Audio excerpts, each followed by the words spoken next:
일에 치이고 이런저런 일로 유튜브를 잠시 미뤄뒀던 내게 알람이 하나 도착했다.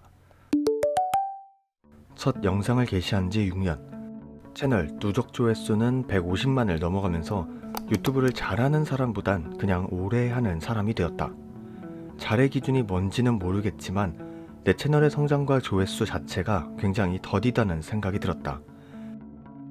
유튜브에서 보내온 채널 6주년 누적 조회수 150만은 꾸준함과 채널 유지에 대한 인정보단 채널 가치의 낮음과 인풋 대비 아웃풋이 나오지 않는 낮은 성적표를 인식시켜주는 듯 했다. 과연 6년 동안 잘 해온 걸까 하는 생각이 같이 들었다. 그렇다면 여전히 손익분기점을 넘기기 어려운 구조의 독립영화 쪽은 안녕할까?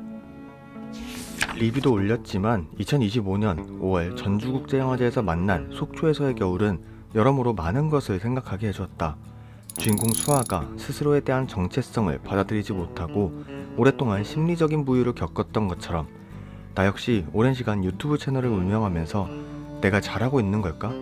내가 하고 있는 방향성이 정말 독립영화 쪽의 티켓 한 장값만큼이라도 도움이 되는 걸까 하는 생각이 같이 들었다. 물론 유튜브 채널을 시작하게 된 이유가 애시당초 수익 창출이 목표는 아니었지만 드리는 노력과 조회수가 비례하지만은 않는 시스템은 여전히 내게 공허함을 남기기도 했기 때문이다. 그래서 나는 꽤 오래전부터 속초를 가고 싶었다. 수아가 작지만 단단한 성장을 이뤄낸 것처럼 나도 성장까진 아니어도 단단해질 필요가 있다 느꼈기 때문이고 그 장소는 당연하게도 속초였다. 불행인지 다행인지 나는 카페에서 일을 한다. 큰 돈은 아니어도 안정적인 수익이 있기에 유튜브에서 거의 나지 않는 수익임에도 채널 유지 자체엔 큰 무리가 없었다. 다르게 생각해보면 내가 유튜브에 온전히 집중할 수 있는 시간은 출근 전, 퇴근 후, 그리고 휴일 이틀 정도. 전업 유튜버가 아님에도 이런 상황 속에서 나름 250개의 영상을 6년 동안 만들었다니 어떤 의미로는 참 대단한 것 같았다. 3만원짜리 마이크, 7년 가까이 쓴 노트북, 작업실은 자취방 한 켠. 영화 등대 채널의 주인장이자 등대지기는 이 남루한 환경에서 작은 영화들을 비추고 있었다. 그리고 이젠 조금 비워낼 때 생애 처음 가본 속초에서 수아처럼 단단해지기를 바라며 도망치듯 떠나왔다. 맛있는 음식, 거센 바람. 맛있는 커피, 거센 바람. 생각을 비워내는 낙산사행과 거센 바람. 속초의 바람은 정말 매서웠다.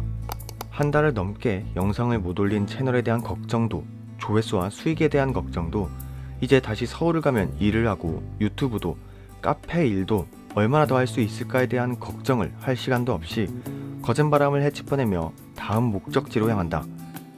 수아는 거센 바람과 추위 때문에 고민과 걱정을 접어들 수 있었나? 내 전공은 엔터테인먼트, 생업은 카페 일. 영화를 배운 적도 없고 그저 영화의 라이트한 팬으로서 존재하던 내가 독립영화를 좋아하게 된 계기가 있다. 인간관계에 지치고 충청도 본가에서 나와 서울에서 혼자 살며 높은 건물, 밝고 화려한 것들 사이에서 아주 사소하고 작은 것들, 외면 맞던 것들을 마땅히 조명하던 독립영화들은 나와 같은 삶을 혹은 같은 생각을 공유하는 사람들의 공유 일기 같았다. 나는 한국의 독립영화들을 보며 가장 힘들던 시기를 버텼고 여전히 버틴다. 생각해보면 내가 독립영화계를 위해 한 일보다 받은 일이 더 많았다. 그렇기에 이를 다시 환원해야 한다는 생각을 했고 내가 오히려 비전문가이기 때문에 더 일반적인 관객의 시선에서 작품들을 바라보고 일을 공유한다면 전문가의 한 줄 평보다 더 큰 힘이 되지 않을까 하는 생각.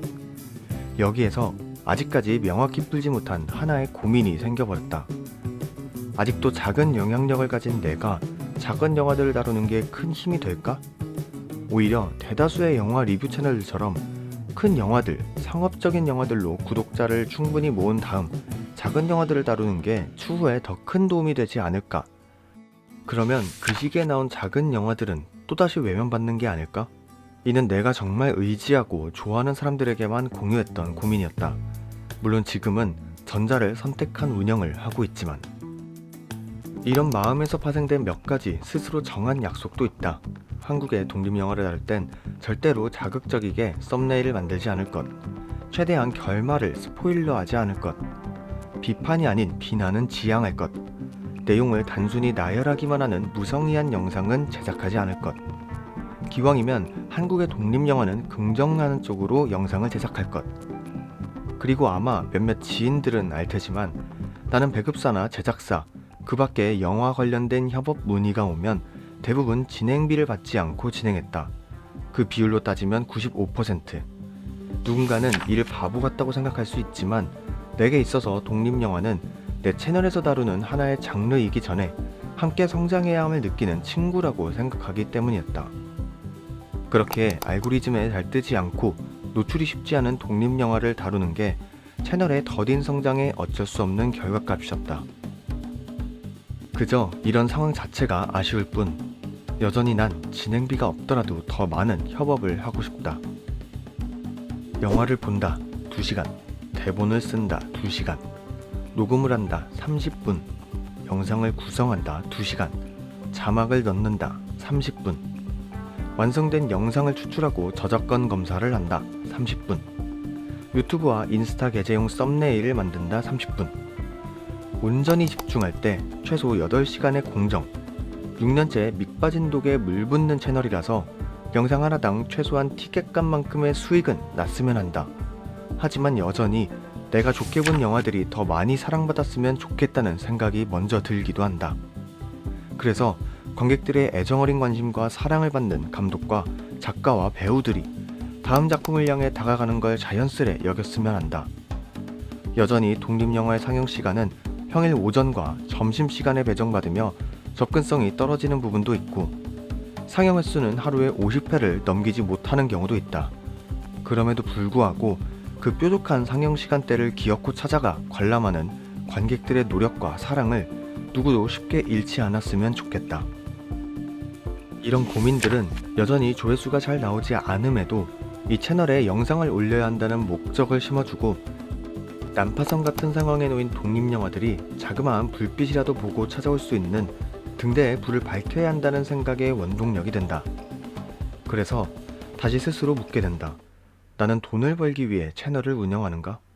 채널을 운영하기 위해 돈을 버는가? 내 채널과 영상들이 정말 작은 영화들의 도움이 될까? 잘 모르지만 그렇기에 그 답이 나올 때까지 그저 한다. 예전 구교환 배우가 이런 말을 한 적이 있다.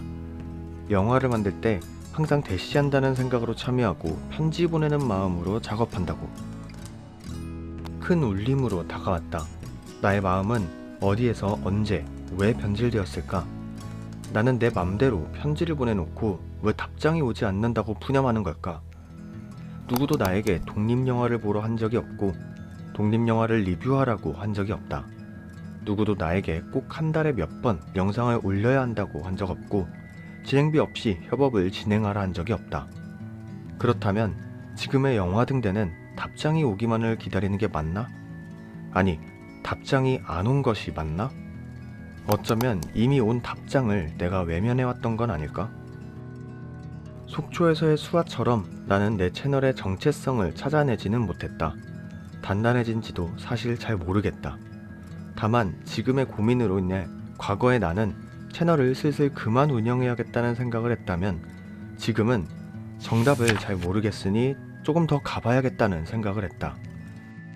언젠간 내 채널의 영향력이 더 커져서 작은 영화들의 길을 제시해줄 수 있을지도 모르고 내가 꿈꿔온 내 공간에서도 영화가 함께할 수 있는 날이 올 때까지. 서울에 살고 있는 청주 출신인 내가 전주에서 보고 온 영화가 좋아 속초로 가게 만든 건 오로지 영화의 힘이었다.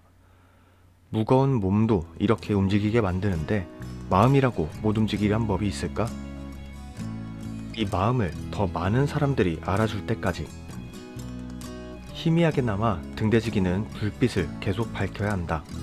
난파선이 더 이상 길을 잃지 않게, 작은 배가 이탈하지 않게.